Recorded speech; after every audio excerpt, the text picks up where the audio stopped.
এই যে দেখেন কলা গাছ থেকে পারলাম।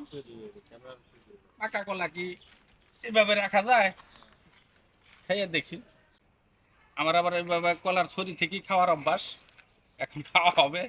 এই যে চুলে ফেলছি এখান থেকে। বিসমিল্লাহ। কোনো ফরমালি কলা না এটা। নে একদম ফ্রেশ। খুব মিষ্টি কলা।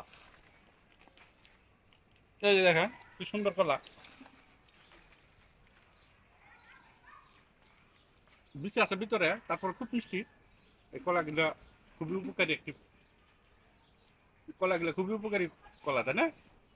কি সমস্যা লেখা মাসুদ? এই কলা কাজ করে খুব ভালো। মেহর কাজ করে এরপরে এই যে কলা, এটা কি কি উপকার হয় বলো তো? এই কলাগুলো অনেক দেশি কলা কিন্তু। খুব ভালো, দেশি কলা, বিসি কলা, আমরা বিসি কলা বলি। কিন্তু এগুলা কিছু কিছু রোগের লাগে অনেক উপকার আছে। যাদের মনে করো পাতলা পায়খানা হয়, ওই একটা কলা খেলে যথেষ্ট, ডাক্তারের ওষুধ খাওয়া লাগবে না। ঠিক আছে, যাদের এই সমস্যা চলে আসবেন। ধন্যবাদ। এই যে বিশাল বড় কলা বাগান কিন্তু, খেয়েও যাবেন নিয়েও যাবেন। ধন্যবাদ।